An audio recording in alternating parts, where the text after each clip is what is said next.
Opa! Welcome, everybody, to Stavvy's World. 904-800-STAV. Call in. We'll solve all your problems. We got my boy Usama Siddiquee on the couch. That's too Greek, You like man. that, That's man? too Is Greek. that too much? That's like if I had a podcast. The beginning was just like ding, ding, ding, ding, ding. Yeah. What is it, MC? MC, yeah. Punjabi MC. Punjabi MC. Punjabi MC with the Jay-Z remix. Yeah, of course, dude. That set, I think that was 8th grade. I'm 37. I think I was in 8th grade when that came out. That was on fire. Anytime you could make a racist like sing along, and then the song co-signed it. Arab Money's another one. I'm getting Arab money because every race has their racist song, and yours is that. Of course, mine was singing. Asians got that. I mean, they have arguably the most classic, distilled, defined, going, hitting, the Despacito of you can honestly hit a gong. Asians have the cleanest. East Asians have the cleanest.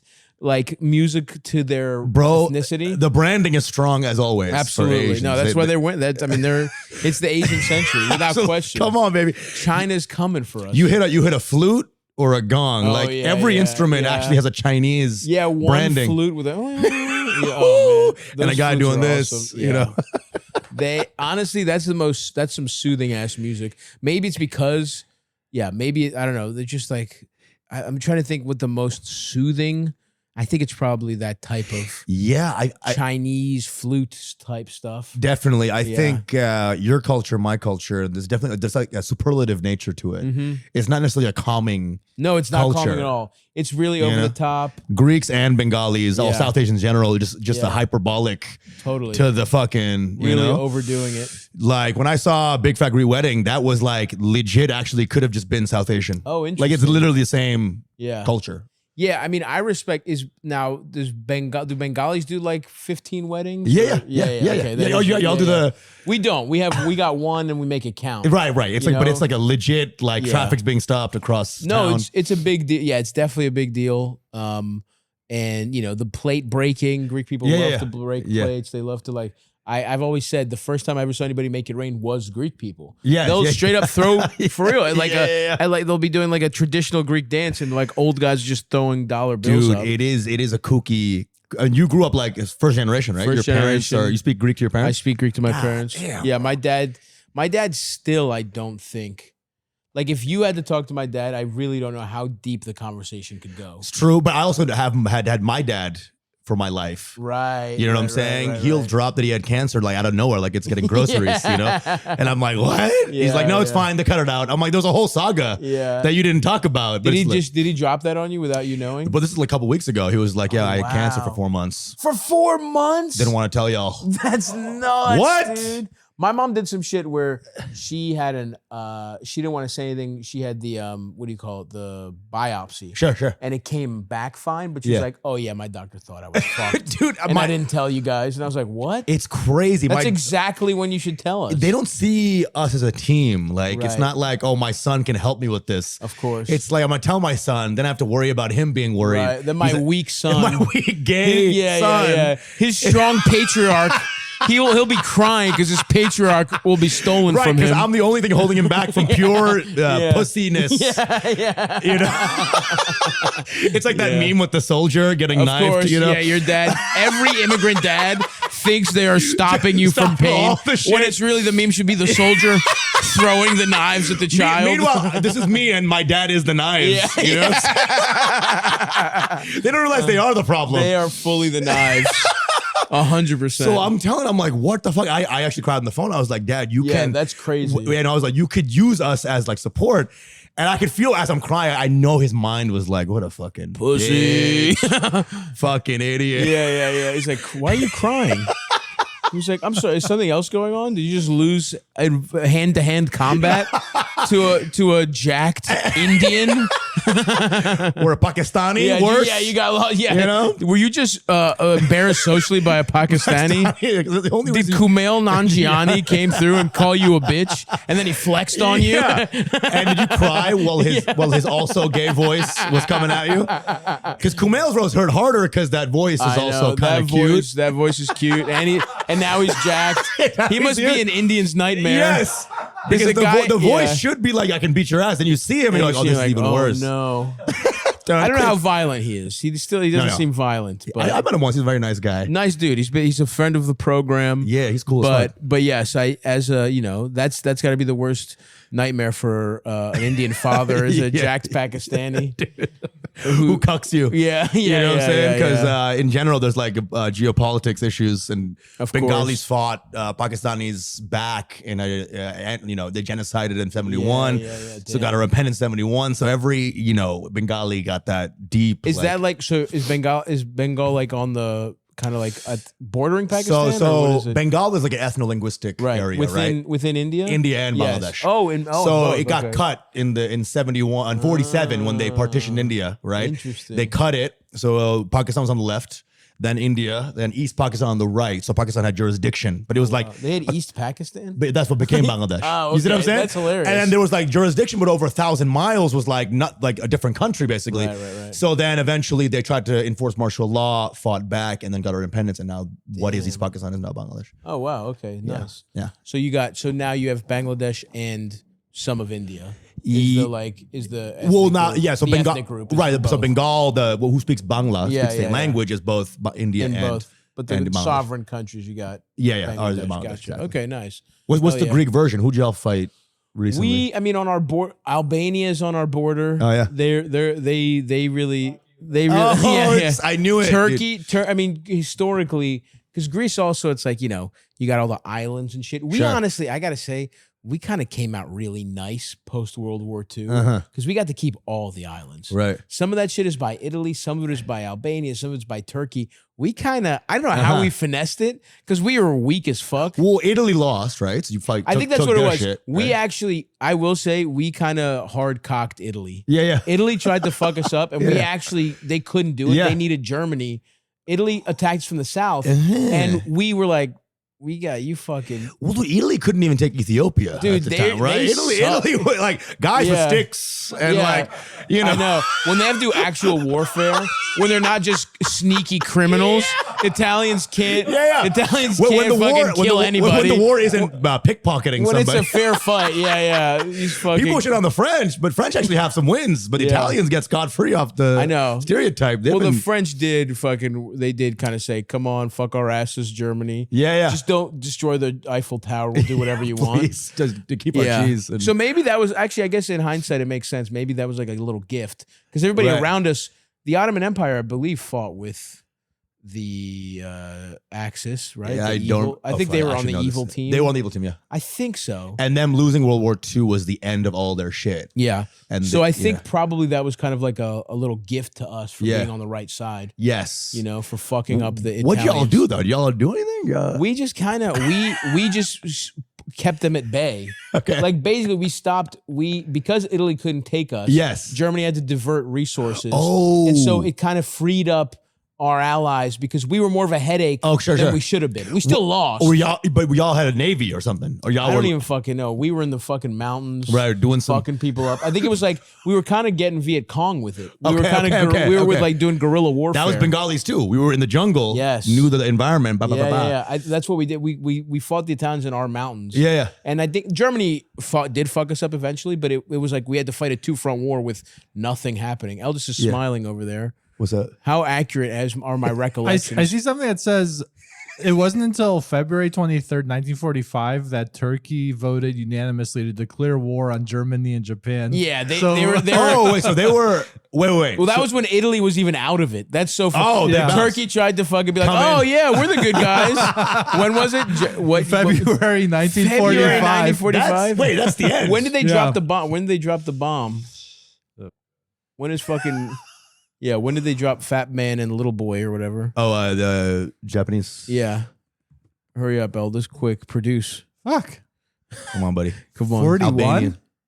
That's not true. That's way too late for it to happen. 41? No, not 41. August 1945. So Turkey tried to was get on the in there right 5 side of months things. before. Yeah. How many months? Before the end? 5 months. They're like, yeah, we're with you. We're friends of yours. But yeah, but we came out really nice. So now I don't know.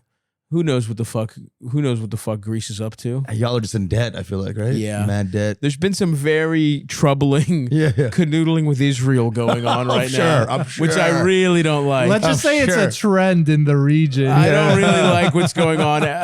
Turkey comes out now. We're down too. I literally think Greeks, if Israel was like, we'll give you the part of Turkey they took from you. Yeah. If Israel was like, you guys deserve Constantinople. Yeah. Like just the way I feel like y'all's weakness is that y'all love y'all's history so much. Yeah, sure. So top 5 maybe their own history lovers is Greece people. Y'all are loving it. Absolutely. Because y'all are like, people say like, oh, y'all are the beginning of civilization. How do you undo that when you're like a fucking working at 7-Eleven, but someone's like, hey, you started everything. That's us, baby. And we a guy's did like that. ringing up croquettes and he's like spanakopita and he's like, no, but I'm like the beginning of it all. But I'm in a lineage. I'm in a proud lineage. I'm basically God. I know. People are so fucking stupid when they think they have any connection to that. Yeah. It's like guys that look like me that fucking just spend all day drinking coffee. Yeah. I'm like Alexander the Great. Well, yeah, I'm related to Alexander the Great. It's like, no. Alexander, me, the big two. Yeah. You know? Greek people do like to keep around those ancient names. Yeah. Like there are guys that are straight up named Hercules in Greece. Sure. It's like a common name. Huge. And they're just like Irakli. super out of shape. Yeah, there's some of them for sure. There's fucking all types of them. I knew a guy named Athens, and I mean, one of the least interesting people. He was named Athens? His name's Athens. That's usually a girl's name. No, but his name was literally Athens, but he's in Texas. Just a guy, chillest dude. He's Greek, or is he like? I guess he was. Because I feel like assumed Athens was Greek. I do think that like Greek names kind of gotten picked up a little bit, but because I don't think a dude would be named that. Like Athena is a purely there's no masculine form. He was a darker skinned dude. Maybe he was like me half black. Or Black people love to pick up some Greek names. Like I know a lot of Demetriuses. Demetrius, Apollonius. I know Greek Apollo. I mean Black Apollo. I know Black Apollo, which actually is so true. Like but that's Apollo Creed. You know. Yeah. They don't got Aries yet. I need a black guy named Aries. Yeah. That would be Aries Spears. Oh, literally Aries Spears. Like they used one of the weapons too. No, Jesus black Christ. people sneaky like some Greek names. Dude, I didn't even realize. Oh my God. Like my mom's name is Venetia. Holy shit. And I told my black friends growing up, they were like, "Whoa, that sounds like a black church lady's name." Venetia, and it does, fucking does. Y'all are all the names are very beautiful. Greek names until y'all get to the Papalopoulos stuff. Yeah. Before that, though, some of the most gorgeous. First names are great. Beautiful. Last names are a little tough. What's going on? Yeah, that's true. But I think there's a certain poetry to them. Yeah. I mean, dude, y'all Papadopoulos. I know a guy's name. Papadopoulos is like a classic. That's like a chain. Papadopoulos is a chain of like Poulopoulos something. There's an Opoulos that's our Best Buy. Yeah. Look up Greek electronics store. It's literally called it's called the Best Apopoulos by Apopadous. There is like a or something Opoulos. Yeah, Kostovolos is one of them. That's cool. That's a different one. There is a brand that's like got some serious Opoulos in it. I don't remember what it is. Oompaloompolis. What's Papa? Oh, you know what? That's a coffee brand, Papadopoulos. I believe. You say it with the right accent. You're in it. Dude. I love that. Yeah. Can you write? I can read it. I can sort of write it. I can read my language too. That's fascinating, dude. But it takes me a long time to read. What do we got there? Papadopoulos, traditional Greek. Papagalos coffee. Papagalos, yeah. Papagalos. But I think the brand is Papadopoulos. Papadopoulos. Yeah. And Papagalos, that's how you say parrot in Greek. Hell yeah. Papagalos. Oh yeah, there's a little parrot on the thing. Yeah, dude. Shout out to Papadopoulos. But how'd you learn to read? Your parents kind of put you in Greek school or something like that? I was in Greek school. Did you have to go to fucking what's the language again? Bangla. Cool. Or Bengali. I went to Bangla school every Sunday. Every Sunday. Sunday was locked in. We had to go fucking after school. We had to go Mondays and Wednesdays. That's hilarious. You double. And I had to go to 2 days a fucking week. Sunday school for church. Holy sucked. Shit. You Orthodox? Like we Greek Orthodox, but Greek Orthodox, like you hear Orthodox. Yeah. Every other Orthodox everything is the most intense. Oh, and Greek people, it's Orthodox in name only. They come in. I touch tits in my church. No. Like we would have dances. Like I was drunk 13 in my church. Yeah. Like that's the vibe of Greek church. It's more cultural than anything. Bro, no. Islam. Children have had alcohol poisoning in my church. Yeah. A lot of them. That's happened like multiple times. Oh yeah, because I guess Sunday's a free day. What's church day? For Islam, yeah. Islam is Friday though. Friday's the main prayer. Friday, okay. But if I was in the youth programs too in the mosque, and they were not fun. Like they did a basketball court. That was the main thing. So every mosque had a basketball court. So they would you play basketball all night. Then you come into the mosque and then they're like, okay, gather around. If you're gay, you're going to hell. Now that y'all are all too tired to think. Yeah. You know what I'm saying? But what's Muslim hell? Do they talk about? Because Jews don't even have hell, really? No. Jews, it's like they don't mention it like that. Yeah. But they don't mention heaven either. They're like, just a book. Yeah. But that is very like a Jewish thing to be so anxious that totally. you don't Who even believe knows? Yeah. I don't think so. Probably not. Maybe Probably not. Yeah. I don't think they have hell, which is, then what are you guys so anxious about? I know. You don't even have hell? What are you worried about? What are you so scared? Well, God's going to you look at me and. Yeah. I guess they are still waiting for the Messiah, I suppose. Something like that. There's a book I think you got written in. And I guess the better you are, the bigger the font or something. I don't know what it is. Or like, if you suck, you're in Comic Sans. Really? You have big font in the book? I don't know. I know. Like, I think Jehovah's Witness are the ones that get their own planet, or is that Mormons? They get if you're really good, you get one of the planets. That's hilarious. Or some. Well, Jehovah's have a limited number of people going to heaven. Exactly. It's like 117,000. Which I kind of respect. I like that. It's like no, it's not. It's not absolute. Yeah. You have to compete. Well, as someone who's like a comedian, it makes sense to me. It's like there's no spots Only left. So many spots. And go for it. Yeah. And you're probably not gonna do it. Good luck. But hey. Get out there. Hey, maybe it's not going to work. Maybe, you won't get a planet. Maybe start a podcast. Right. You're not going to get the, Like, hey, Shane Gillis made to heaven. You're like, really? Shane? Damn. Okay. That's good for him. Yeah. I'm proud of him. I don't think he's Jehovah's Witness. that would be the craziest curveball if Shane became a Jehovah's Witness. Twist. Yeah. Yeah. What are we talking about? Is it like Christian hell? Yeah, is it fire? There's hell. There's fire. Is it brimstone? There's a little bit also of metaphorical concepts too, like the absence of God is right. the hell. That's actually what I had a Sunday school teacher who said that it was the absence of God. He also was he was always alluding to, I was at a very dark place in my life and I was thinking about this, and we were like, what's the dark? Can you tell us? He was straight up in prison for defrauding other members of our congregation. So they let this guy, my parents, they signed a shitty mortgage with him. And then here's the thing. Here's how little research I wanted to do. When I needed a mortgage, I went to his son. Because I was like, I don't want to find some other guy. I was like, know the enemy, know the beast. I know. They know the tricks. Yeah. Be on my side. Yeah, you know what I'm saying? Yeah. But it was just, that's like how an immigrant community works, where it's like, this guy was disgraced for doing mortgages. And then his kids just go into that business and everyone still uses his kids. Like, we're not like our dad. Well, he went to school. He knows more. I feel like he got deported. There was an imam who was like super anti-sex, you better not. Classic. Then it got found out on the WhatsApp that he was sending shirtless pictures to like some girl. That's went hilarious. Crazy. He did one sermon. Everyone was like, you know what?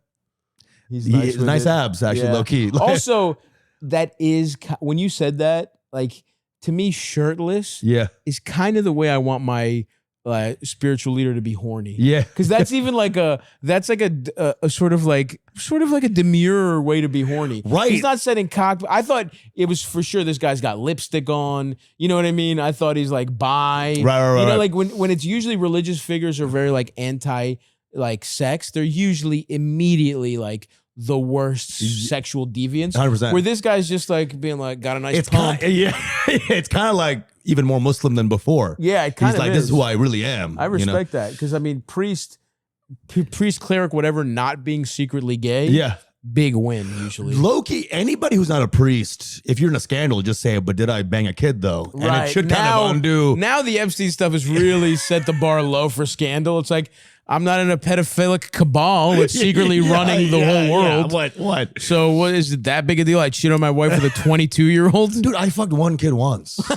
Like one kid once. This guy fucked 20 kids 20 times. Okay. I don't think that guy gets off. I think it's a pass-fail thing in terms of pedophile. You know those guys who were like, when the Cosby thing was going crazy, like, I'm sure he only raped like half. I know. It's like, why? Like, how is that okay? That's not half a rape is already get away from everybody forever. You fucking insane person. Once we're getting there, it's no good. Then the people are doing the crazy shit.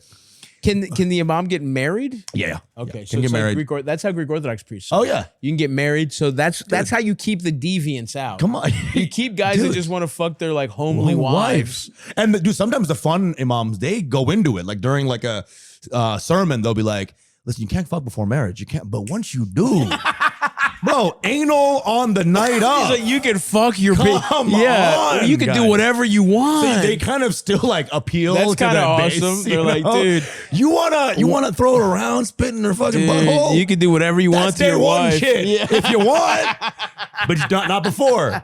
Not before. That's awesome. So there is like, you can be horny, but the way God allows it. Yeah. That makes sense. Which actually kind of I dug it when I was really in it. I was like, oh yeah, that's totally cool. Oh, did you grow up pretty religious? I grew up religious, didn't more cultural. My mom hated America. She like does not like American culture. That's how my dad was. Yeah. My dad was kind of more into it, but my mom just hated the concept. Oh, your dad was in? My dad was a super Muslim guy, became atheist, and then kind of left the whole life. Holy shit. Yeah. That's fascinating. Later in life became atheist? Yeah. Deep. But then he was started like, was it 9/11 that did it? He was like, hey guys, not me, buddy. I was wearing a fucking cowboy hat. Or we gotta stop these Muslims. or it was like a Steve Martin thing where like you got the special, it's amazing. You're like, I'm good now. Yeah. I can't top this. Islam can't top 9/11. I'm going out on top. That's as good as it gets, yo. I'm walking away. Woo, drops the mic. Drops the tower figurine and leaves. My dad left it, and then he's like a troll online. He'll like on Facebook, he's like attacking Muslim uncles. He's like a Bill Maher style atheist. Bro, he'll like one of his big moves. That's fascinating. One of his big moves, the Muslim word for God is Allah, right? Right. And the Hindu word for God is Ishar, right? So he'll say the Hindu word for God when he's commenting on Muslims. That's hilarious. As a slight little like, oh, which one of your little made up sky gods is it again? Ishar was it? Is it Ishar? And of course, a Muslim, it's so easy to anger them. They're just like, I have noticed that. You know, they're pissed. You draw a picture, it's over, you know? They hate Pictionary. One doodle, and now it's a big problem. And Pictionary's over. I do one Family Guy. So he became atheist, but my mom was still in it, so I was thrust in it. Sure, but the traditionalism was way more important. And so like, did they stay together after that? Yeah. Oh, wow. They're good. They're good. They're good. Yeah. That's do you don't have to talk about it too much. Your dad stuff, because I find that really fascinating. Because I think my dad definitely grew up with it. It's all cultural, right? It's all something you have to do. Sure. And I think Greek culture obviously is much more permissive. Even people who say they're devout Christians in Greek culture, it's really not it's a pretty free party. Like people are fucking young. Yeah. Like it's a different culture. Yeah. I'm gonna guess than Bangladesh, right? Right. But Islam is intense. Islam can get intense in certain places, and I guess that's true of Christianity, certain places, but not, in Greece, certainly not the case. I mean, even Italy, it's like these people are Catholic, but it's like they're let's be real, they're fucking animals. You don't talk about it. You need to hose them down, but still won't take the smell away. Man. But like my dad, I guess like he's sort of, for all intents and purposes, is an atheist, and that he never goes to church. He just sees as a thing like you got to go to Sunday school, you got to believe, you got to when you die, you get buried by a priest. When you get married, but it's like he doesn't engage, but he would never take an active like, I'm officially not this. Yeah, that's very fascinating to me. Like somebody, it's pretty cool to do that, to find yourself in all, because usually that comes hand in hand with like a crazy midlife crisis. Sure. Like you're saying that, I'm assuming your dad abandoned your family for 12 years, grew his hair out, went blonde, and then came back, you know? But you're saying that he just was atheist, and then but the rest of your family just was a traditional, traditional believers. It didn't go crazy. Do you think was there a reason? Is there anything that, do you remember that at all? With my dad leaving it? Yeah. My dad, he was like a reader of the Quran as a kid. He like memorized it. He was he had eidetic he's a smart dude, genius guy. Wow, cool. Eidetic memory at the chorus level used to, so he was locked. And then he kind of just started like, he would like ask my mom questions, hey, Nargis, did God create man or did man create God? Oh, hell yeah. A wink. I like that. It's like a little foreplay almost, right? Yeah. My mom would be like, I think maybe man created God. And he's like, absolutely correct. And then maybe they went fucked or something. Yeah, maybe there is a little bit of like a little the arguing over religion. It's like kind of foreplay. Started it. Yeah. He's a bad boy, doesn't believe. Yeah, that's a bad boy. That's the bad. Ooh, he doesn't donate to the poor. Oh shit, he doesn't fast during Ramadan. God. Yeah. I saw him eat a pork sandwich. He's a bad boy. That's actually really funny. It's like the dad rebelling against religion, like putting fucking a bacon cheeseburger over your nose. Like on Ramadan, you're trying to take a nap. He's putting a fucking slice of bacon under your nose. Or he like feeds you lunch, and he's like, by the way, that was pork. Yeah, you're like, you're going to hell with your daddy. We're gonna hang out forever. That's fucking awesome. So now he's just very like flippant towards the whole thing. My mom also doesn't really give a fuck. Right. But they were, again, the same thing, live in it. Live in the culture. They want you to get the values. They want you to get the language. To like, I assume they'd want you to end up with a girl. Sure, that's of Muslim or Bengali. Yeah. But then in their lack of tutelage, I kind of still became a deist by being rational and just I arrived at a different truth than my dad, which is like an interesting thing that like it should have gone the same way, but I kind of retained some concept of it. Interesting. You know what I'm saying? Where do you land now? Where do you got? There's like a humility of man kind of thing of like, I'm nothing in this fucking massive world. Absolutely, yeah. Accept it, love it. There is this sense that there is a continuation of some sort, and that's something just rationally, anecdotally kind of. I'm kind of with you that it's like, probably. Yeah, we have no concept of it. Right. We have no understanding about. I'm even opening up to being like people that think they can do fucking magic. Yeah. Some of them might be able to do like 0.0001%. Bro. Like I mean, obviously this is like fantasy shit, but it's like, I kind of think there probably is a way to harness shit that we don't understand that would feel like magic or whatever the fuck. Well, there's enough weirdo people that have said stuff that have predicted stuff. There's like stories of like a mom like dreaming that her son was wet and her son was saying it's okay. She wakes up, she finds out her son drowned. Oh my god, stuff like that. I'm like, hold the phone. Can we talk about that? Yeah. Scientists are like, no, stupid. Keep going. I'm like, hold on, that's interesting. Every once in a while, there's something there. Yeah, I'm with you. And there was it's one of those things where it's like, don't overthink it. Appreciative. And you think about like just on an empirical level, like the chances of that your sperm making the egg, and just when you think about that, it gets so wild. Life is kind of miraculous in that how many random things had to happen for this. Dude, for just to us to get here, dude, going back how many fucking hundreds of years, like motherfuckers in Greece, Albania, and fucking you know what I mean? Like you have a new pronunciation every time you say it. Yeah, I'm trying it out. Bongo Town, in Bongo, Bongoville. Yeah, you grew up in like kind of when Bugs Bunny. When they put him in a big pot, that's where your family's from, right? That kind of vague, brown, racist, cannibal caricature. Bugs Badesh. In Bugs Badesh? I'd love that. Dude, that's cool. He's wearing the little hat. Yeah. He's wearing the little Muslim hat. He's got like fucking big pants. Yeah, hell yeah. Hilarious. Yeah. But yeah, I can see the wonder of that. That stuff's wondrous. Yeah. I think there's some wonder in it for sure. But no organized religion is right. There's no way they're correct. Well, it's like one's got to, Jesus Christ. I would love if like one of the weird Japanese ones was good. That'd be cool. The fox if one. It was just being like, if it was just like Shinto shit. Just being patient and like trimming bonsai trees. Come on, dude. If that's how you meet God. Dude. And we're just all in hell like, fuck. Damn. Working on our bonsais. That one guy, dude. Yeah. Even the hentai guys got in because they were doing the bonsai stuff. Fuck. Shit. That would be cool. Yeah. Yeah, I'm definitely getting into a little bit of the meditation zone, a little bit of the like think, all that kind of shit. But yeah, I think, bro, I mean, like, we're in a business where the exact opposite of self-knowledge or like self-meditation is the key. It's really important. It's all about to believe you're much more talented than you are, and to not feel your limitations. If you find nirvana, you would stop doing this. Totally, because that's the answer, is to stop doing this. I know. Actually, it's fucked up because like so many times I'll really sit and really think about things, and I'm like, I'm doing the math and everything says quit. Yes. everything. Why, dude, I've earned a lot of money. Like I've been really lucky. I've earned a lot of money. I could live a very simple life with no like see my family, get healthy.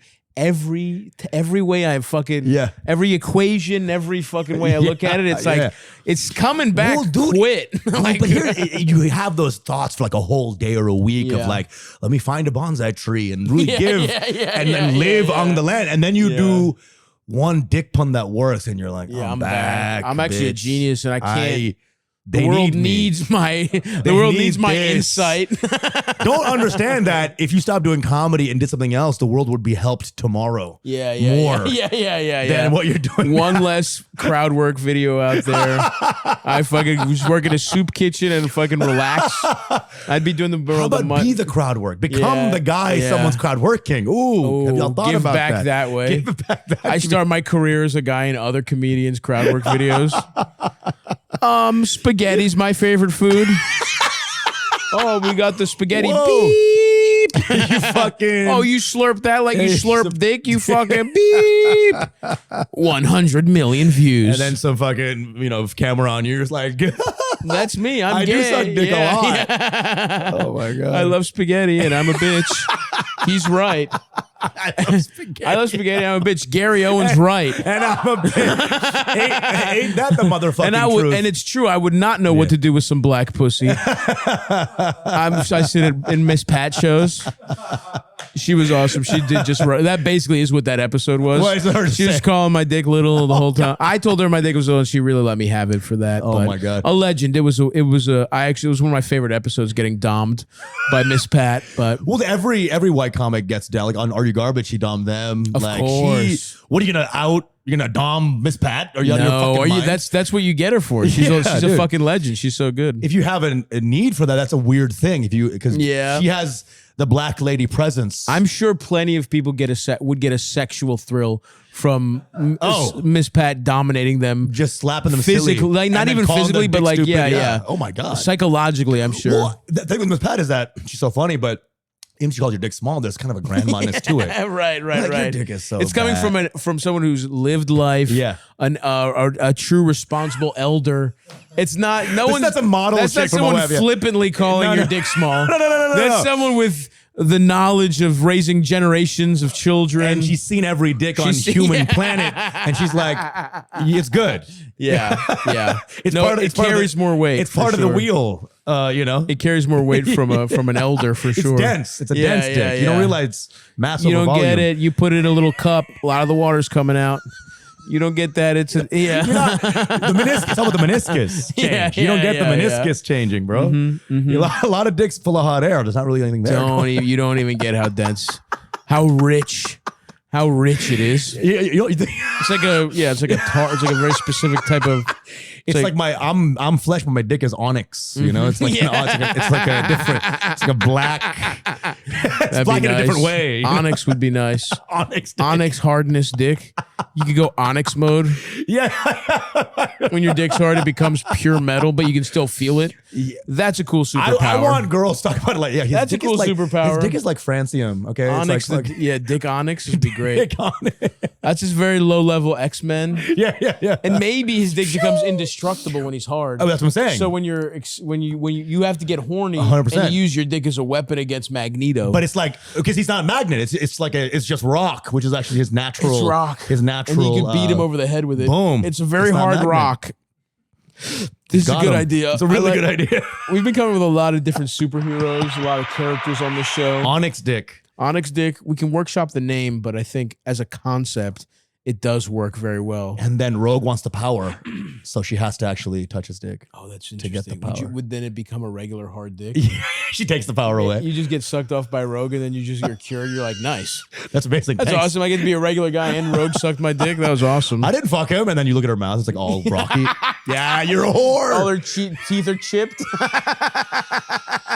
Why does your teeth look like a British man's head? Oh fuck. Rogue's a whore. Yeah, Rogue was probably my favorite. Rogue's if I amazing. had to pick one as a child. Who I was attracted to as a child, I think it was Rogue. Rogue was hot. No, I was a Mystique boy.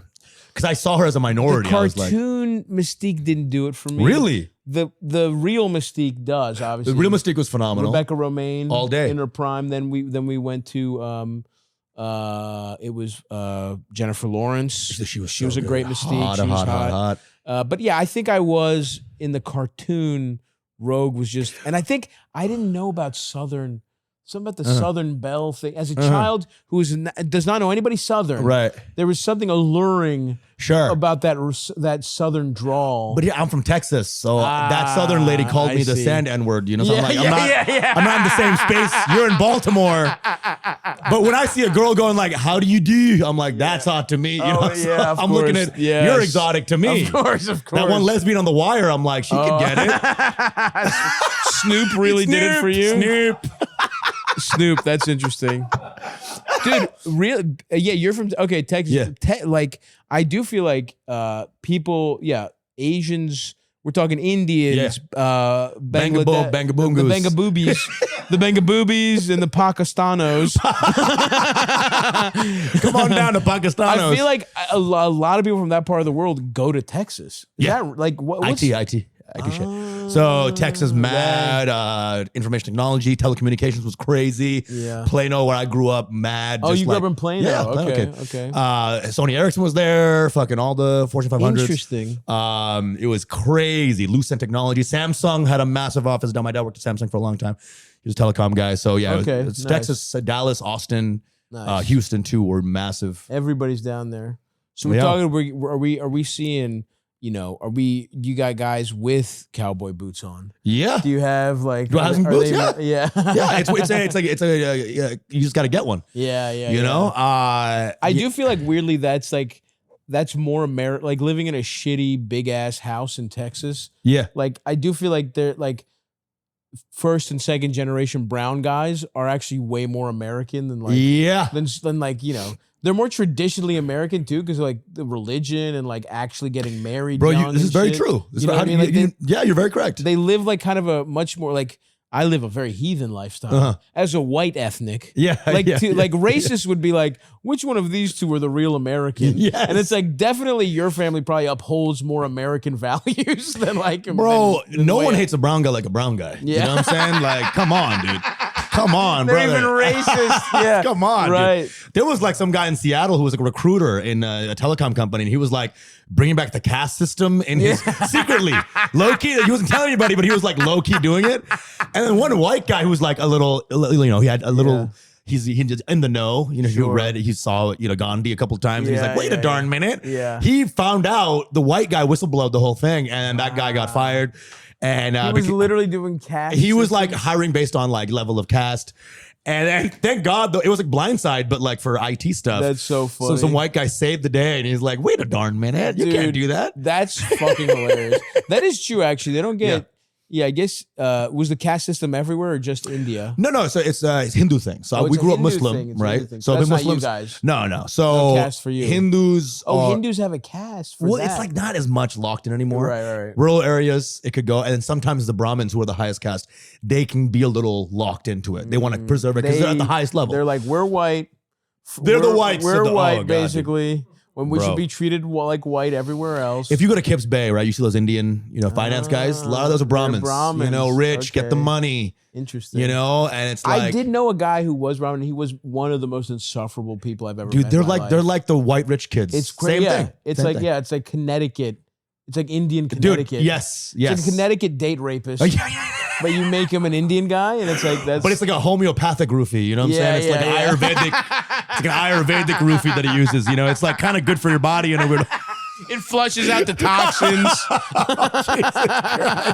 It's more of a sleep than a pass out, you know? Yeah. Jesus Christ. But yeah, he was like, anybody who's just like bred in that kind of like a straight up racist. Yeah. Whatever. I mean, I don't know if it's racist. Well, if you're bred up as like you're the man, you're the best. It's a dangerous thing for someone to just grow up with. It's fucking medieval thinking. Right. It's thinking that there's like a mystical order that you're at the top of. And just by the nature of existing, not the kind of person you are, you're at the top of it. That's fucking. Well, it's like growing up a Disney kid. You know what I'm saying? Like those like Disney Channel kids where they just, you're awesome, you're the best. And then you have to actually like, then you get like. You either become famous or addicted to crack. Or both, right? Or like, both, I guess that's both true. Phases. Yeah. But. Okay, so you went, but the like little youth group shit, that wasn't fun. No, it was fun. It was bad friends. Fun. You have your school friends, and you have like your cultural hangout friends. Where like every Friday night they were having like, you know, we call them dawats, like where it's like the community hang. Some Bengali uncle calls the family. All the families go to hang out and eat, whatever. Y'all had the same thing, right? Like a Greek community hangout. We would have. I mean, we would have like. Certainly there would be like within like an unofficial, it wasn't like through the church or anything like that, even though the church would have like, you know, they would have dances for like a certain saint's day, like a festival day or whatever, and sometimes they would do, you know, maybe there's one every like couple months. Sure. So it was, then we had the festival, and then, but yes, you would see your my family, like my blood family was all in Greece growing up. But you kind of. What do you mean? Oh, you didn't have any cousins here? No, everybody was back. I come from a small family. Like I have one cousin on one side and two on the other. Sure. So it's not like the traditional fucking foreigner 100 cousin shit. But like we had like friends of family and shit like that. But yeah. So it basically it's like a rotating. Who's hosting the party thing is what's going on? Yeah, kind of thing. So you had those friends, then you had probably like have those giant fucking monstrosity Dallas houses. Of course. You probably have little McMansions and shit. Dude, and it's like $20 a month, you know, to rent. Because the property tax is so low there, so everyone's moving there.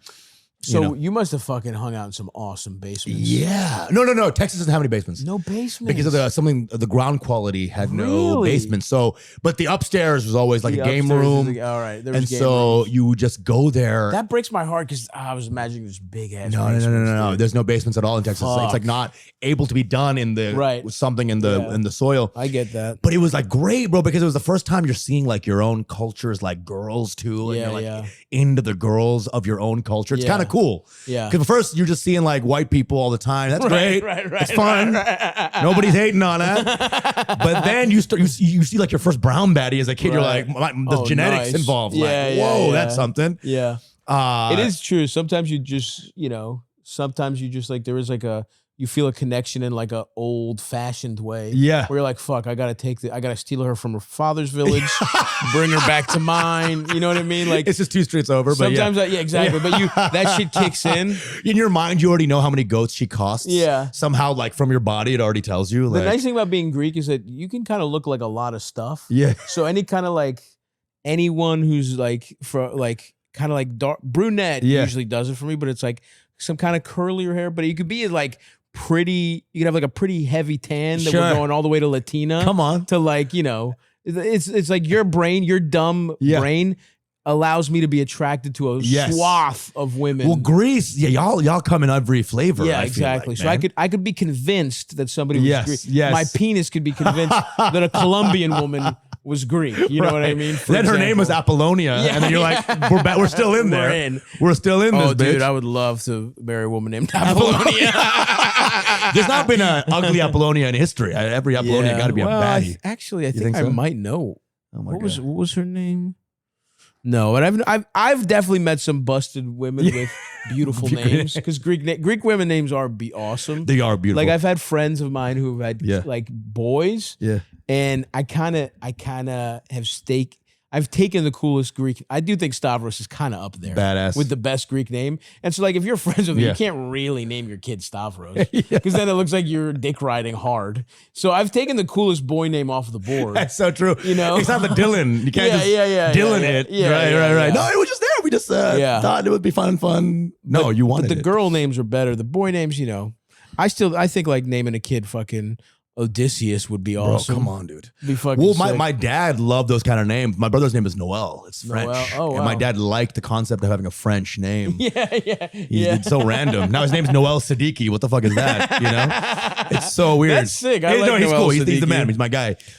Just you and your brother? No, I have two brothers. So I have older brother Noel, and we were not cool for a long time. Okay. Because he was a menace, 5 years older. So Really? he was truly like Hitler to me for a long time. And then you know what's crazy about older brothers, bro? They don't know that they're Hitler to you, right? Sure. So like when they're 25, they're like, "Hey, we should hang out more." Yeah, and you're like, "I see you as like a genocidal maniac." And then we have to talk about that. I went through a little bit of that with my brothers. I was the older brother. You have older brother. I'm the older brother. brother. Oh, got you. You were a menace to him, I'm sure. I was a menace to them. But you don't realize you're traumatizing a kid. No, you're I think I'm just being cool. I'm being a cool older brother. Cool guy who wrestles him to submission. Yeah, pussy. You're a pussy, dude. And you're like, he must love my brother's only 2 years younger than me, and so there was a little more equality. Yeah. But because he was 5, and then I had a younger brother, 3. 5, yeah. 5 is really tough. Yeah, he's got you basically until you turn 21. Dude, he's got a crazy advantage. He's also just fucking so he bullied the fuck out of you, He Noel. was brutal, dude. Do you think it's because his name's gay? Yeah. that he had to become strong? Because he has a French girl's name? I never thought about that. As I'm getting beat, your name's Christmas, you loser. Fuck off. And my name's like legit. It's like a fucking terrorist. It's man. You know, Usama's a great It's a name. murderer, you know? What about, what do we, did you get a weirder, who was the third? Arnab. Arnab is a Bengali name. So it's like that's a Bengali. So your dad really gave up on not traditional immediately. He went one no. I was like, fuck it. That sounds pretty gay. But you can't fuck up your kid like that. No, your name's awesome. It's super cool. You're a badass. You're awesome. Oh my God, he's a fucking. That's so fucking funny. Then he went full black back home. Yeah. For the last one. That's Arnab's really the one who loves funny. you. He's like in love with you. Bro. Oh hell yeah. Arnab's Tell him like, I say what's up. Dude. Yeah. He's a fucking. He'll geek like. That's awesome. That's fucking sick. That's fucking hilarious, dude. That whole just the different types of immigrant communities, because it's like you bring what you bring from home, right? But then being in Texas shapes it's crazy. What you said was interesting because Texas is much more conservative, right? So it works actually beautifully with a sort of traditionalist culture. It really does. So all my friends, they got married at 23, 24, 25. I mean, that's more Texas than like that's Texas. 10th generation Texans who moved to Austin and shit. People don't realize how American Texas is. If you really do hate minorities, go hang out with a Pakistani, and you'll get your fill, buddy. You will get your fill. Yeah, you want to hear about somebody complain about Mexicans? go to a fucking software Pakistani in fucking Dallas. Go to the Raytheon Dallas exurbs. Yeah. Go to a Sony Ericsson mess hall. You want to know who's designing the software for the wall? Hey, come on. Hey, buddy. All these white people making AI racist. It's my cousin making AI racist, buddy. What do you think is going on? Yeah, his AI girlfriend's like blonde hair, blue eyed, huge anime tits. Awesome. You're so fucking right. Why is the default hello Raj? Why is that the default name for people? That's fucking Texas beautiful. Is mad conservative. Okay. I was the weird one for sure. I was like med school kid. I was in med school. I got in. Really? I was like the smart kid. Everyone was kind of like, oh, Osama's gonna be a med school kid.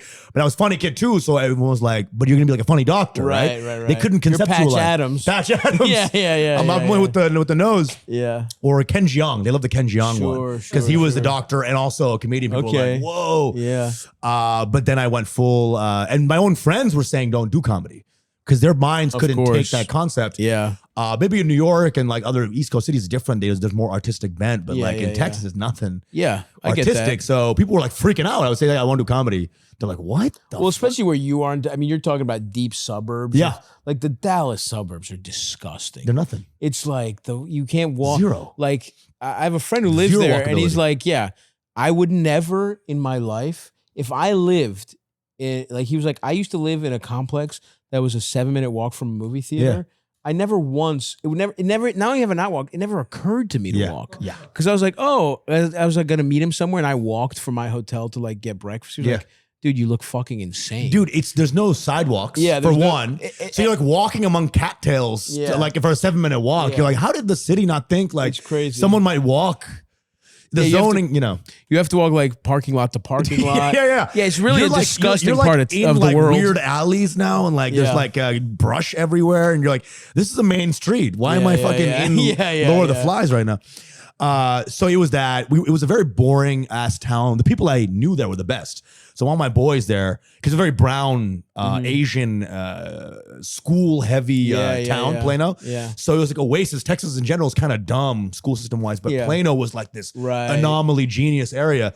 So, but we are like these stupid brown fucking, I had like a bowl cut. I mean, we were just like the most unfuckable kids. Yeah. And so we were like sneaking out of a house every night. We're like gaming together. We're like hot wiring 18-wheelers and just fucking like stealing shit. All the suburban ennui that has to, that isn't jizzed out in a woman. Of course. You have to like fight it out or throw shit. So I do think the funnest childhoods happen when you don't get girls early on. Sure. When your crew does not get girls, you end up having the wildest times. Yeah. Because you need to put the energy somewhere. Put that energy into go-kart racing. Into building a fucking, into building like a downhill, like a box car. And it goes really fast. Air mattress, so we like combined 8 of them and we like took it to the sea. Like what? Get one girlfriend destroys all that. All of that, dude. You're like, don't even answer a text. I love when that. You're your first girl, you are now like you're in the mix. I'm man. You guys are fucking pussies. You're the pussies. You're lame. I'm fucking cool. When a group of 5 dudes gets no pussy, it's like a vibe. It's like a legit. It's a legit. That's the Manhattan Project. They're like, nobody gets pussy. We make a bomb, boys. On. That's the ultimate group of no pussy getters. It's the Manhattan Project. Come on, dude. Everybody get together, do some math until we can blow up the Nazis, and then you'll get pussy. And then you'll be heroes. Only Oppenheimer got pussy, but he was probably lording it over them, being like, y'all are gay. He had to sneak around it. Once it came out, he got pussy. He was disgraced.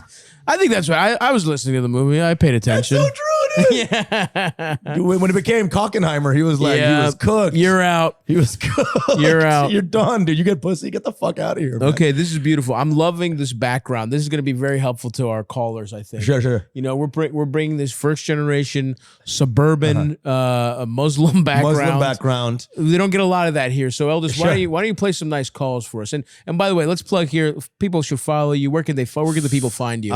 Dude, follow me at Usama Stands Up, USAMA Stands Up. I'm on tour in a couple of months. Nice. DM and check my stories for the updates. In a little bit of a between tours right now, but I'll be back on. So cool. Come check me out. I love it. Check them out. And Eldest, play us a couple fucking calls, little buddy. Hey, Stavvy. Long-time listener, first-time caller. So love nice. you, mooch. I'd like your thoughts on a moral dilemma involving a family secret that's been in the family for a couple decades now. I'm in my 30s for context, but when I was around 18, I was drinking with my mom, and she decided to let me in on a fucked up secret about my little cousin. My mom told me that my cousin's biological dad died in an accident when he was an infant, I think like 3. And apparently this dude had quite a bit of money and had left a trust fund to my cousin. Sick. Well, my aunt, she made the decision not to tell my cousin that the dad he's known his whole life isn't his real dad, and that his bio dad died and left him this huge sum of money. Whoa. And according to my mom, almost everyone in the family knows the secret, and my aunt's been known to threaten anyone with disowning them if they decide to tell my cousin the truth. What? Whoa. At the time, I was livid for my mom telling me the fucking secret. Yeah, that's fucked up on your mom's part. Telling me that I can't tell my cousin the truth. But hold on. But also, wait a second. A mom that gets drunk with her 18-year-old? Yeah. Had a problem with boundaries? That's shocking. I'm blown away that the secret was revealed that late. You know, if this was like a drinking vibe, how'd that not come up I You know what I'm saying? I mean, why you decide to tell your kid this is crazy, but let's let her finish, Eldest. And I don't know, I was young and my mom begged me not to tell him, so I didn't. And now all of this time has passed and I'm getting the urge to tell him again. I personally feel that he deserves to know. I would want to know to get if I have like a medical condition. It's important to know your family history, but I don't know. If I tell him, I'd have to tell him that his real dad is dead, that his whole family is known for years and didn't tell him. And on top of all that, my aunt decided to use the trust fund for the whole family, and the money's gone. The final, bitch. I need your help. Thank you. Love you. Bye. Sorry. What? No. That's crazy. Dude. Whoa. That's actually fucking insane. Use the money for what though? Like, she said use the trust fund for the whole family. I don't know exactly except what her? that means. Like, did she get a house? Maybe the house. Does the kid get anything? So she took the money from the guy. How'd she even access it though? If it wasn't hers? I guess. If the kid was young, probably just guardianship shit. Yeah. And that's illegal, isn't it? Who knows? I mean, who also knows what this guy, who even knows how this set was set up? Or Right. the guy died in an accident, so it's not like he was planning to fucking die, you know? But this is fucking insane. That's wild, dude. She's bad. She's a bad lady. How old is the kid? Did she say how old the cousin She's 30s. She's in 30s. She's in her... You all right, buddy? She didn't specify, but This is the funniest podcast producer of all time. He's it's like Amelia Bedelia, but for podcast producers. It's fucking I'll just fucking press the button 8 times. I've never seen a man Usama, here's the crazy thing. Every episode, he fucks up in a new way. It's like there's only so many ways to fuck up. Like I've never seen that 8-button press in my life. I've never seen a guy less in tune with his instruments. He's like, what is this? It's actually fascinating how he's able to do this. it is this device. Okay. All right. That's I it's love the that. device. There's lag in the feedback. Do you on want the something new? What do we got to do to do we need to upgrade? I don't know. I got to do some. Do we need to research. upgrade at the new place? Yeah, for sure. Okay, all right. Anyway, so I'm sorry. I'm very confused here because I was thinking originally that there's a trust fund thing. When the kid's 18, they find out, hey, we didn't want this to get in the way with your dad because this is your dad. This guy loves you. He raised you like a son, and he loves you like a son, and you should think of him as your dad. But things are, it was a little complicated. We didn't know how to bring it up. We also didn't want you for this money to fuck you up. We didn't want you to be like a weird kid who always knew at the end of the day when he turned 18, he had $3 million waiting for him. Straight. I can see that too. To me, that is a little like, hey, it's fucked up. Your mom let you in on this, but just mind your business until the kid's 18. Right. But now it seems like this money's gone and no one's planning to tell this person that his not. Here's the thing. It's one thing for your dad to not be who your dad is. I'm on the record as thinking like a lot of this is nurture more than nature. Sure. Like we've had arguments on this podcast. I think a lot of times it's like, look, I think who raised you is your dad more than anything. Absolutely, right? yeah. And obviously biology plays a part, but to me, that's weird. But I also could see it. What you're bearing the lead. This is not your aunt is hiding your your cousin's parentage. This is your aunt stole from her fucking son. Yeah. And this is a fucking crime. And in my opinion, if there's something where she's like, I'm going to tell him when he turns X year, like if this kid, if whatever, the ages are different and this is her little cousin and her mom told her when she was 18, but I don't know. But if this person is an adult who no one is planning on telling, right? I think you got to tell him. I think you got to tell him. And then the aunt is threatening to disown you. It's like, who cares? Yeah, the aunt is definitely the villain of the story. She's a piece of shit. She stole from her kid. She's straight. Yeah. Listen, it'd be one, like, I don't know. Maybe I don't know the details. Maybe it's the kind of thing where there was financial instability. They needed to dip into it, whatever. But it's like, the money's gone. Yeah. This kid's biological dad. And look, it's also kind of disrespectful to this person's memory. Yeah. Who, like, he never got to meet his kid. He doesn't even get to know, and he left all this money for his kid. Yeah. You stole it, and you're not even telling him this person existed. I think it's insanely fucked up. It's also a point of no return, right? Like there's too many infractions now. For her, yes. To be like, hey, bring it up. For her, yes. Yeah. She would love for this to stay buried forever. But I think, and look, I am normally a mind your own business guy in a lot of ways. Especially if you love, which I assume you're pretty close to your cousin, you care about him, whatever. Especially if there's somebody who matters to you. This is a huge injustice. Yeah. And I think that he deserves to know. And I think you should tell, and I think you need to blow this shit the fuck up. Now, you need to understand that many people in your family will see you as the villain, even though it's not your fault, right? Many, you know what I mean? Like many people will see that, and you have to be ready for that. You have to be ready to deal with the fallout. Yeah. But I also think you kind of, I would say in your position, I think I could not live with that secret. If no one is planning to ever tell him, and especially the money being gone. I think you owe it to your cousin to tell him, actually. It's actually like a directive. This is fucking insane. Like, I think you got to tell him. I mean... And then buy him some lunch, too. I feel like... Yeah, give him a little cash. Give him a little something. This guy didn't even know. Because this guy lost how many? I mean, I want to know the number, too. Like, yeah, I mean, look, the money? Who knows? But look, to play devil's advocate, to argue against this, is there a let sleeping dogs lie? Like, this person has no idea what he lost, right? And you would be potentially letting him know you'd be really fucking up his whole world. Because you'd be letting him know. For the dad thing. The dad thing's a whole huge. Its own thing. We're like glazing over that. But now you're letting him know that his mom stole from him? Yeah. What if somebody told you right now, your mom took even if it's like 25 grand. Sure. But let's say it's like... That's funny because she already has taken that. Yeah, totally. You mean a brown mom? Yeah, that's entry level for the house. But I'm just saying, absolutely. Like if somebody right now told you, like, hey, your mom stole $1 million, I honestly think it would fuck me up so much Also, more. your dad's not your dad? It would fuck me up so much more to hear my mom stole from me that amount of money, and that she crafted a lie that included hiding my dad. Yes. Because it's not just your dad's not your dad. It's your mom didn't tell you your dad was your dad to steal from you. No, for sure. Also, another point of this is that if your mom is a hoe, right? Low-key, sure. And you don't think your mom's a hoe, that is a deep core tenet of your philosophy when you're growing up. My mom's a good mom. My mom's, It's not a hoe. A lot of moms had hoe moms, and they started there. So they can deal with the hoe mom. Right. If you had not a hoe mom, and then you have to find out at 35 you had a hoe mom. That's tough. That breaks up a lot of shit. That fucks up your whole life. Whole concept, like women calibration. What? Because a lot of times you compare women to your mom. Like, she's a hoe. That's not much. But your mom is the center.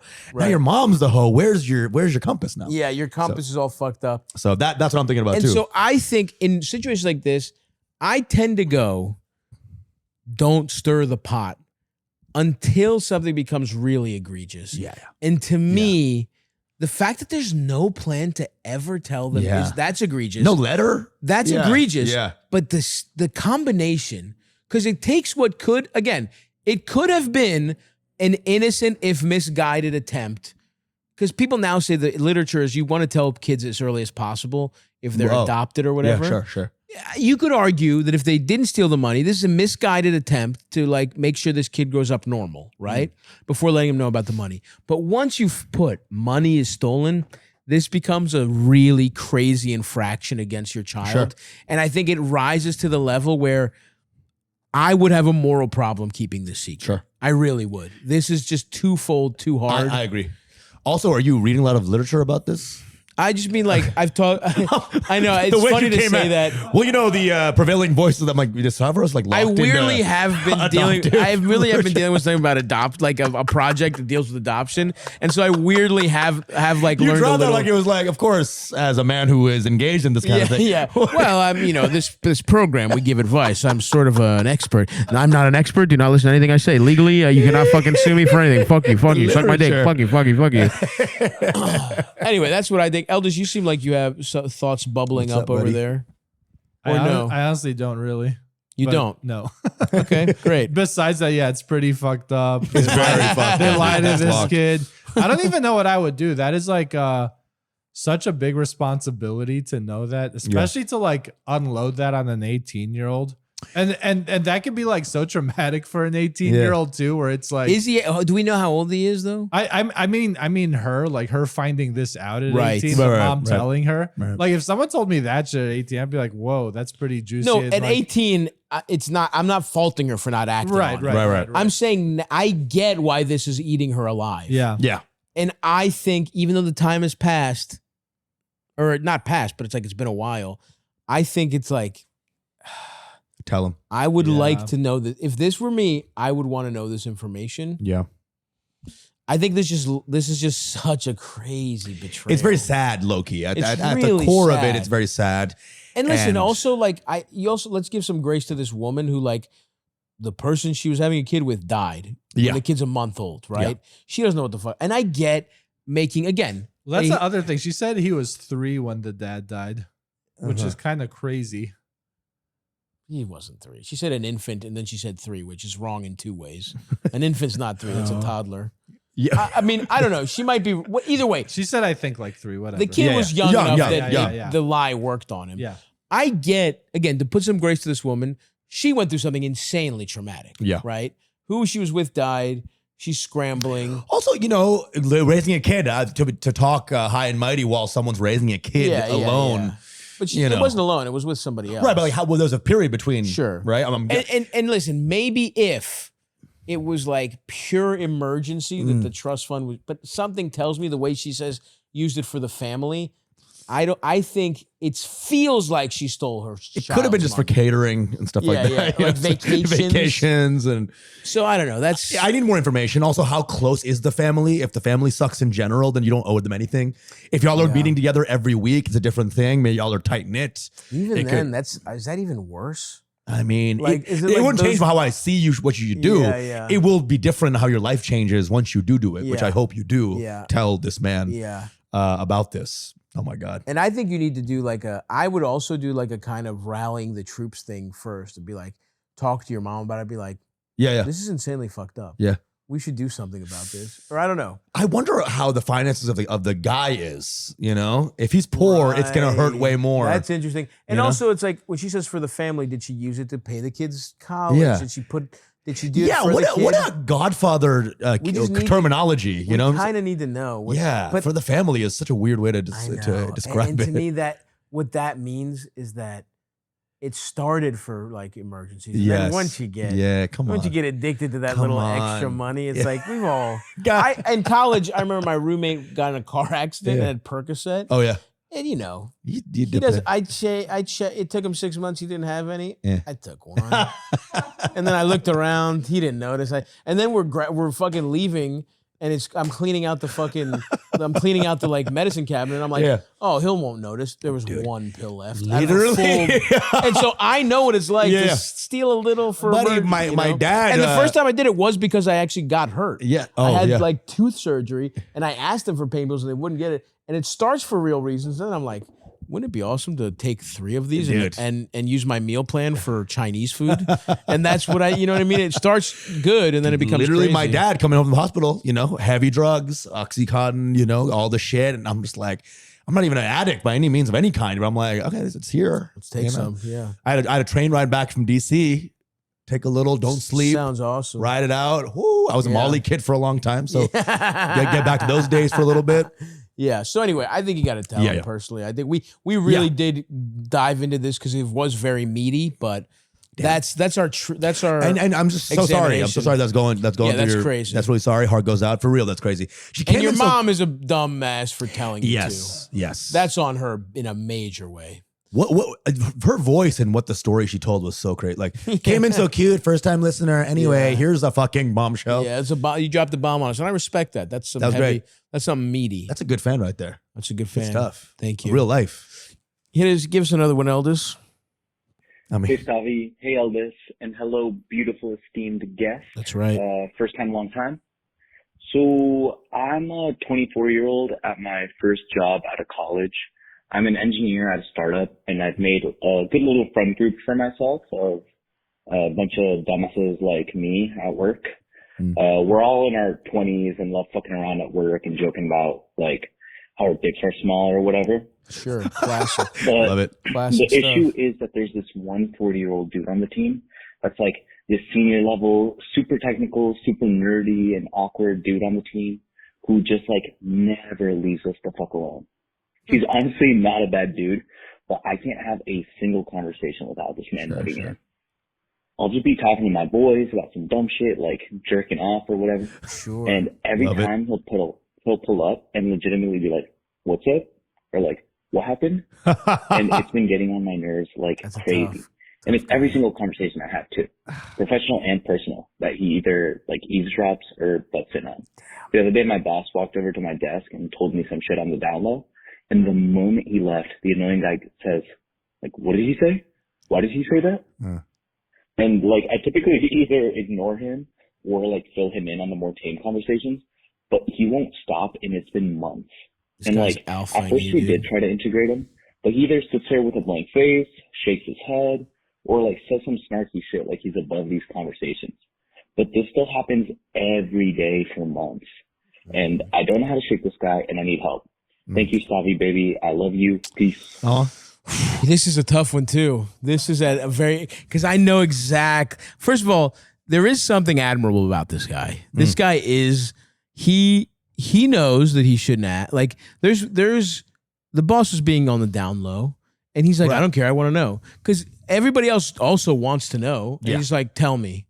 And there's something funny about that directness, but this could be a kid who's meeting his first autistic guy. I think he's he's not equipped for this guy. It does feel like an older autistic guy, and also it feels like potentially an older autistic guy, but also just like annoying older guy that cares about work too much. Right. Like this guy, he's older than you, so he shouldn't be your equal, but he is, and he thinks because of seniority, because he's been around longer and he's older, that he should be respected more. And actually, he should be respected less. Yeah. Because he's in the same cubicles as you. Sure. At 40. So actually, he's a fucking loser. Yeah. But he also deep down understands that.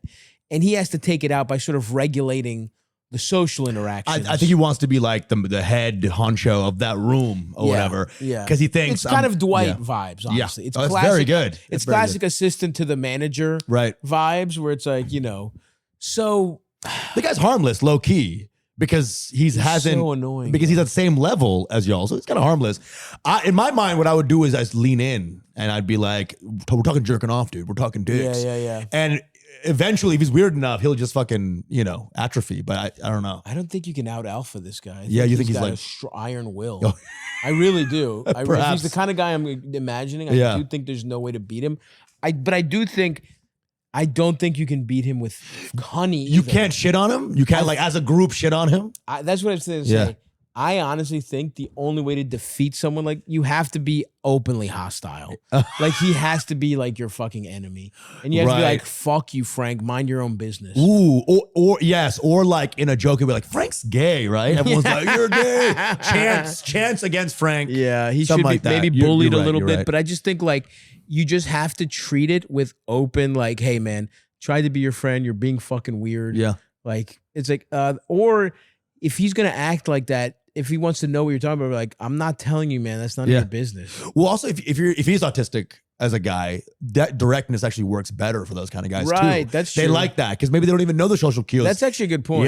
Yeah. Have you ever tried just being, because you've tried the non-autistic way of dealing with it, which is like ingratiate him. You know what I mean? Like non-autistic. And like, don't say, you didn't say normal. See that? There's high level of knowledge here. It's good stuff, Stav. You've attempted that's how you try, but it's like, it's also not even sometimes autistic. Sometimes it's just an annoying guy. Yeah.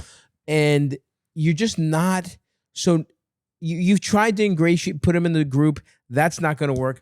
I think you just need to be like, hey man, we're just having a you don't need to butt in on everything. We're just having a conversation here. Right. I've tried to think about, my problem is anytime I was at a job, I never cared. And also I would just fucking tell someone to shut the fuck up. Yeah, I didn't give a fuck at any job that wasn't comedy, So it's kind of hard to give people advice. Because I've never had a job that I cared about losing. Dude, same. Once. Besides what I'm doing now, comedy was. I was a math tutor for a long time. And when I first came to New York, that was like my gig. And I was in this like super high class math tutoring. That's nice to get into. It was nice, but it was like the thing where like they give you not that much money, but then they're charging a lot for rich families. So you end up getting like $50 an hour, which is kind of good over a couple of students. But they're charging a lot. So they're trying to police you all the time because they're trying to make sure that their shit is worth the money that they're charging. But you're just an idiot kid. Did you ever go like, hey, you pay me $100? I did that eventually. And so we did the average thing later. Well, after I got fired from this job because I would go to the schools to teach and all the kids were there and the CEOs were like with us. And I'd be like shitting on all the fucking names because the names look super rich. It's like Theodore Bucks Aplenty the third. And I'm like, yo, these names are white as hell. And then I said that. Everyone was like, got fired the next day. They're like, you can't say these names are quote white as hell in the school. And I got kicked off. And then I did my own practice. And that's good. Yeah, that's but that was it was so. Eldest, did you? I mean, you. I feel like have dealt with this more so. Well, let me know if this is too prudish of a response for me. But one thing I'm thinking is, it's a beautiful thing to be at an office where you have like, you make friends and have colleagues, or you can make like dick jokes and shit and talk like a fucking idiot. Now, if you're like throwing around dick jokes loud enough for like people nearby to hear, maybe this is like, it's not college anymore. You gotta clean up the act. Yeah. It's time to grow up a little and, you put your head down. You're at the office. A little bit, you find pockets in the office. Hey, you make a meeting. It's like, hey guys, let's go to the conference room. Then you can let the dick jokes fly. You're gay. Your dick's fucking small. You get a lunch. I'm gonna fuck your ass. You go to happy hour. Yeah, of course. Now, if you're like sitting next to the autistic Dwight of your office and you're like letting that shit fly around that cavalier, I don't know. I think you just gotta like. Wow. I really do think it's time to grow up a little. Dude, I feel ashamed hearing your answer. Like, you're right. That's a good counter. Also, they're 24. You can't be acting like this at work that much longer. That's a good point. You got like another year. That's a good point. I never had a real job after 26. So I always was immature and didn't care. Yeah. So you're right. I am way more sympathizing with him. But you are right. This is a place of business. and yeah, I guess what I was saying, this guy you need open hostility. It's like, because you are waging a war for the culture of the office. Sure.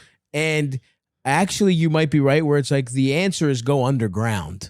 Right. Don't fight a war. Just let him think he's won. And on Slack, call him gay. You know what I mean? Or not Slack because the company knows that. Or like but get your own signal chat with the boys. Yeah. And that's where you know what I mean? Like, yeah, okay, this guy's making you act like adults a little bit. And he might win, but it's like, yeah, this is guerrilla warfare. Also, in terms of like charisma in general, as you get older, if you're like a straight dude who's like trying to date, it's more charismatic to be a doofus in a corner with your boys. Letting it bleed out where all the females of the group can hear. Scaring the hose mentality. You don't want to bring that to the office either. That's fine. 26, 27, if you're still on that scaring the hose mentality, you're a loser now. Yeah, that's what I'm thinking. And so you're right. It's good to cultivate some not scare the hose mentality. Because if this guy can hear it, who else is hearing it in this office? Who are your other like coworkers? So because women don't want to hear that at the office either. Yeah, it's not just this guy. That's actually a great point. So yes, I think basically what's going on here is, how serious of a workplace is this?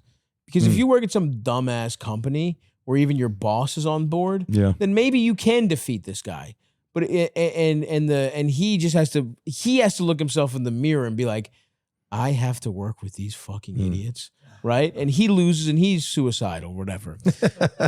Or if you work at a regular, or like a general place that you care about, I think Eldest might be right. And I think your prudish advice is actually sage, which is like just sneak it a little bit. Well, I love the idea now of like this prudish guy working at a wild company, right? Where he's like, you're ruining the vibe at Adam and Eve right now. Yeah. Why does he work there? You know what I'm saying? At this point, I'm trying to package all these butt plugs. Please, in peace. Yeah. Okay, it's a 9 to 5. He also said he's an engineer at a startup. It's like, pull back a little more. You're 24. Oh, right, but if the workplace is cool with it, are you just a fucking tech cornball? And that's a good point. Maybe you and your friends are probably fucking losers too. Right. I didn't catch it. He's a tech startup guy. Yeah, you're a fucking dork. Now it feels like this autistic guy's an Indian guy who just wants to go home to his family now in peace. Yeah. Can you guys please just Gord, stop for 1 second. Sexually harassing me. Can you just have a wife? Do not show me pictures of your penis. Yeah. Maybe these guys are like photoshopping his wife's face on like getting fucked. Yeah. They're doing AI videos of his wife sucking all their dicks. Can you please? We're just being fun. Come on. 24. We're only 24 once. All right, he has to go home and look at his wife as different now. You can't even fuck her right. Sorry, Basanti. I'm just not into it today. I think that's a good point, Eldis. All right, buddy. Listen to our advice, and you have to make a fucking decision. It's 3 different things. I like what my boy said. It's good. It's good sound advice, actually. That is good advice. All right, yeah, the only man who spent real time in the corporate ladder, climbing the corporate ladder. What'd you do? What was your job? Oh, I was writing like entertainment. He had a really news, pathetic media job. Content. Just like AI. A bunch of editorial. No, he was. Oh, if AI existed, I wish AI was around when I was doing that Eldis worked in the kind of industry where AI would improve the quality of writing. Yeah. It was make it better. Hilarious. Oh man, yeah, he would do like fucking. I remember at the end he was doing like the galleries of any award show. He would be like fucking. Travis Tritt stuns on the American Country Music Award There's a red little carpet. industry secret. I wasn't getting flown out to the red carpet. I was going, getting images writing based on like and just pulling and updating Google image as those pics were coming in. Oh my god, AI needs to take all of our jobs, bro. We're all definitely cooked. Those jobs. Yeah, we're cooked. Why don't you play something fun to go out on here, Eldis? Oh, yeah. Again, the funniest producer of all time. I swear to God. Yeah. You can play a regular one if you don't have another one. All right, fired up. Here. Hey, Stav, an esteemed guest. I got a little bit of a problem with this girl that I'm seeing right now. Okay. It's a little bit of background. I'm a young guy. I'm 22. And, I've been kind of falling in love with this girl. The only issue is that she is Muslim and I'm Christian. Whoa. I'm a little bit afraid that, if this were to continue, I wouldn't be accepted by her family unless I transitioned. Transition? And that's not something that I want to do. We only want a woman, a Muslim woman. Throw the burqa on, Chief. Wear his head. Take off your dick. Cut off your dick. Throw the hijab on. Take off your dick and accept Allah. Hilarious. T-shirt. Cut your dick off and accept Allah. Oh my God. That's good stuff. I transitioned. Transitions is so Islam, fucking and that's funny. not something that I want to do, and, I'm kind of at a crossroads, like, do I continue to follow, my heart and this relationship and, keep building what's here, or do I kind of recognize that maybe there's really nothing, in the long run because, I'm not going to transition into Islam. This is how fucked our culture is. How much people talk about trans people for no reason. That a 21-year-old doesn't know the word convert. He doesn't know the word convert. Islam. Transition has been inundated. I'm actually serious that it's disgusting how much they fucked up our language, our linguistics. Where it's like this kid's like, I can't transition into Muslim. Poor guy. Okay. Shaking up. So if you got any advice for me, that'd be great. Thanks. I got something from him real quick. Please. Hey man, the style usually is sometimes Muslims will never go to you. You have to come to Islam, right? So if you really love this girl, I know a lot of friends, multiple that have we're Hindu or Christian, and they convert to Islam for the dad quote. They kind of did the lip service, and they live their lives. It's really like a outward thing that they just want to preserve the looks. If you love her enough, you can do some Islam shit. If you're okay with, if you don't give a fuck about your Christianity, you can like be Muslim for the wedding, and then you can go back to your life. My friend did it. He was Hindu. He changed his name to a Muslim name for the family, and then now they live. They have 3 kids in Chicago, and they're doing good. Right. And her dad thinks they're like super Muslim, and they're not. Interesting. So that's my advice. Yeah, you could do that. I mean, especially if you don't. It's like how much is your faith important to you? If it's not, who fucking cares? Come on, is dude. Number one. But also, I think he's 22. Right. You're 22. Don't worry about this. I say you're still in follow your heart territory. I think one way or I have a hunch, and I don't want to tell this to you. It's like telling a baby that is like, that Big Bird isn't coming to his birthday party. Yeah. You know what I mean? But it's like I hate to be frank with you, but I would say the odds are this will solve itself one way or another before marriage, right? And maybe it won't. And honestly, either this doesn't become a problem or it becomes a problem when you are so in love with this person that the answer will be clear, right? Right. One way or another. Whether she decides it doesn't matter to her, because you're both so young. You're both so young that somebody right now at 21 could think they want to marry someone who converts, and when they mature, they realize it's not that important to them. Maybe they're not as close to their family. Right now, you're both like barely not children. Super young. But psychologically, you still have a child's mentality. Yeah. Your parents still matter to you the same amount. You just got out of college. You're not a fucking adult. So I say, invest in this relationship. You're young enough where if you feel like a real connection, build that emotional connection.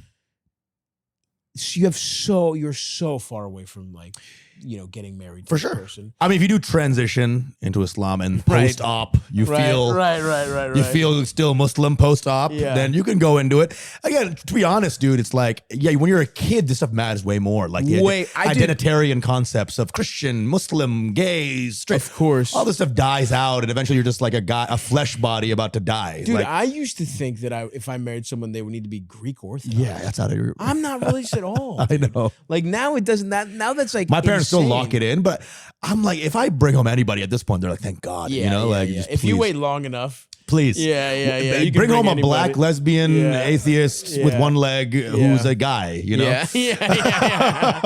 anybody, please. They're freaking out, but So that's my advice. Is like, look, it's actually really cute that you're worried about this. You know what I mean?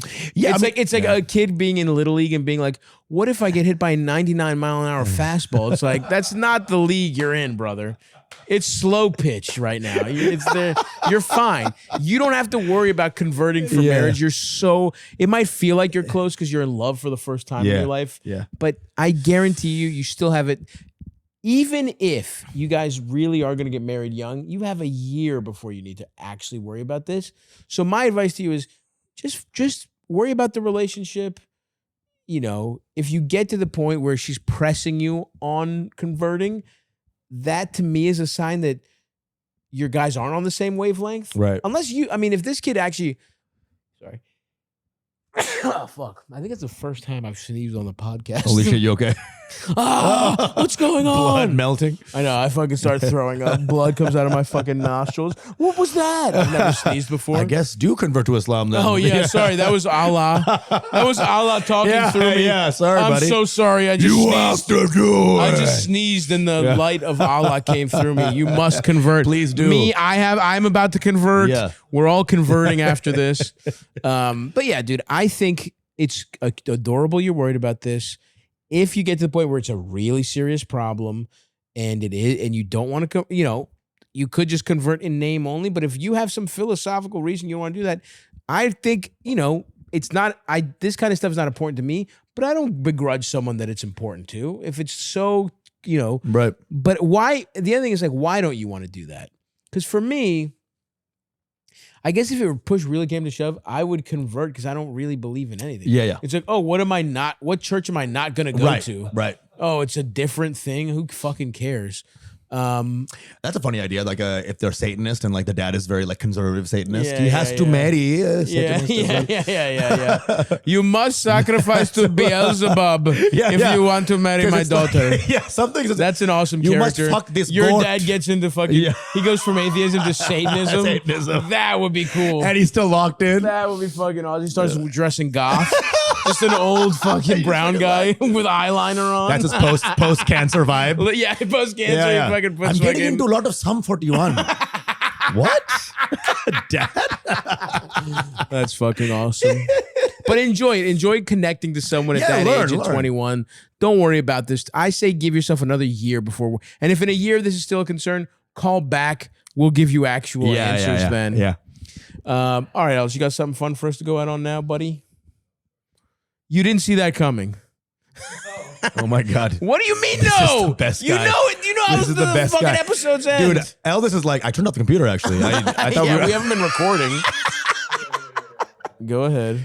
Dude, I love you, man. You're so funny, dude. Hi, Yes, Stavvy, long-time listener, first-time caller. I have a little dilemma, which is that I am overweight and I recently inherited some money, so obviously first thought I should get Ozempic. But here's the thing. I have like really nice, really big boobs, like 36G. Wow. And I was like, what if I lose weight in my boobs? In your that tits, would be sure. really tragic. So I'm not sure what to do. Humongous. Should I stay fat and keep the boobs? Let's do a little or research. Wait, DEFG? So it goes from D. Yeah, E's. Wow. There's E's, there's G's. 36G breasts. Yeah, they're big as hell. Who's a celebrity that has that? I don't know that we're talking celebrities. Okay, maybe John I think Candy, we're talking, perhaps? yeah. I think we're talking like online sensations. Yeah. Yeah, there's some huge titties here. Anyway, I've confirmed that those are big tits by Googling 36G breasts, Google imaging them. He's like landscape mode. Yeah. Oh, now I can see it. Does she have more? I'm sorry. get snatched and potentially lose my greatest asset. Thanks. The eternal dilemma. Yeah, that isn't a dilemma. I can't imagine that for like being a chick with being like chubby with big ass tits. Because like if my dick got smaller, losing weight, I think I probably wouldn't lose weight. Do it exactly. Because I don't, but not a lot to spare. Nah, cannot. We cannot Miss lose. Pat comes out of a door. Yeah. She's texting Eldest. He didn't come up with that by himself. Say this real quick. It's like Eagle Eye, but for shitting on Stavros. I have an earpiece. Also, it doesn't get hard ever, does it? So, look, dog, I get this. And here's what I will say. You came into some money. That's a fascinating way to be like, to get Ozempic or whatever. But it's like, I would say, look, you want to be healthier. I think if you go to a doctor, talk to them about it, losing weight and losing your titties, it's like, I guess you're just going to have to monitor the situation. People lose weight in different ways. You know what I mean? I think there's no way where you lose your weight, you don't lose some titty. You'll lose some titty. It's what it unless is. you're blessed by God. Right. I do know some. I know. I do have a friend who lost some weight and she had huge tits, and they stayed the same. Yeah. And actually, it was like, wow, you must whatever the opposite of your bloodline getting cursed by gypsies is. That happened to you. He must have sucked a gypsy's dick once, and he was like, "I got you for now." It goes both ways for those guys. Yeah, that's true. We never hear about. We only hear about gypsy curses. What about gypsy love? What about gypsy like wishes, blessings, gypsy blessings? We need some positive gypsy stuff. Yeah. We're gonna write a gypsy blessing. A gypsy blessing movie. Yeah, where's that on CNN Good Morning News? Whatever. Yeah, I don't think they're covering gypsy curses. Gypsy News, more gypsies at 8. Tune in. The Romas are on one. Are you getting Albanian news? The ANN? Yeah. That's a segment on Albanian, gypsy talk Albanian news every after fucking the half. I would look. I know what you're saying here. You got give it a shot. Lose a little weight. See how it's going. Feel healthier. You came into some money. Maybe even take a little time. Go on a wellness vacation. Go somewhere where it'll jumpstart your health and wellness.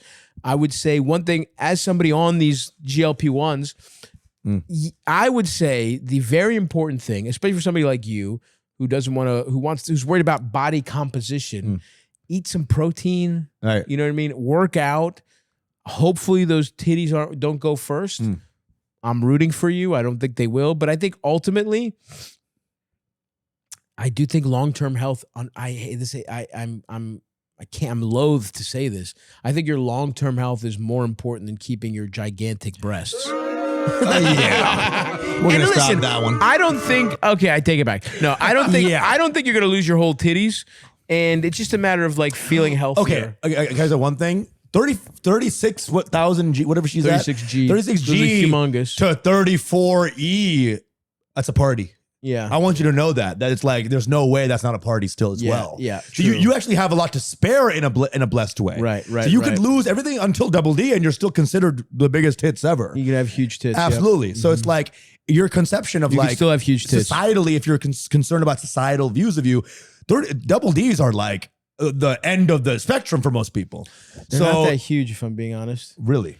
Wow. Yeah, you see huge tits. I mean, huge tits have gotten so crazy with the internet that double D's really just look like nice tits. That's what I'm saying. Which is still great. That's good. Still great. But if you're I think tied to if it, your identity is the girl with get the it. huge, awesome tits, I get that. I get not wanting to lose for sure, that. for sure. I get not wanting to lose that. My friends are taking Ozempic. A couple of them, they're noting really good results.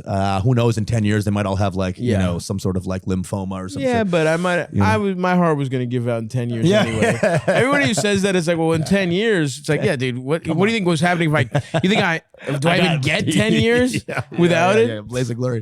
So I get the worry, but I would say, then just make sure you're doing Ozempic in the most healthy way, which they do. Like when you see some of the celebrities that talk about Ozempic butt or their face look like they're melting, people don't. They just, because what it'll do is it'll fuck your appetite up so much. Like today's a good example. Today's my like you take how it works. You take it every week, and the you first take it right now. Yeah, I'm taking it right now. Yeah. The first half of the week, your appetite is actually you kind of have to fight your body to let you eat. Really? And yeah, like sometimes when you're on a high dose, and You're not like, even feeling hungry the whole day. the first day, like today's a day where the first day I don't feel hungry the whole day. So I will drink like protein shakes. I will do stuff that's easy on the stomach. Wow. It's easy to not eat. You can starve yourself easy, but that's not good for your body. It's like an old man who knows he has to shit, so he just shits. Yeah. He stays there in the shitter for a little bit.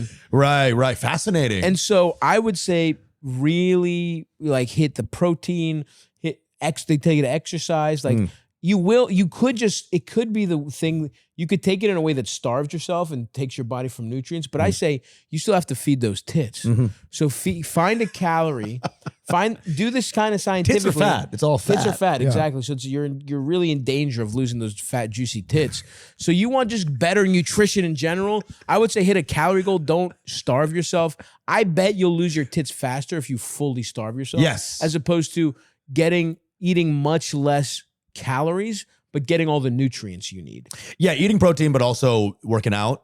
It's a good combo. It's a good combo for your life too. Good habits. Yeah. Also, you have a lot more money. Maybe hire a personal chef if you're in that space where I don't they can know how much you're making. You know, maybe like portion out your meals and stuff like that. Because sometimes we be eating on our own regard, just whatever. For sure. Personal chef really knows what they're doing, and they're nutritionists in their own right. So that could also help you as well. Yeah, I say if you're gonna do this, use a little money to make yourself feel better. Yeah, nutritionist, maybe trainer. Get somebody in your corner to help with your journey, and you also got all that money. Let's say you lose the titties, maybe you get fucking GCS, or you get fucking breast implants if you Boom. really want to have huge tits. Party.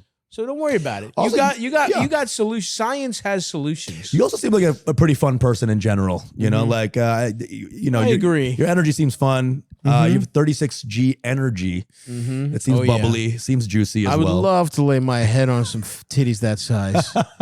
That's awesome, dude. Yeah. Get your hair stroked. Put your head on it. Is that even like street legal? Jesus They're Christ. pretty nice. I've tangled with some G's in my day, and I get hit them with the iota. I get the existential dread to lose them. I've scuffled with some G's. Oh yeah.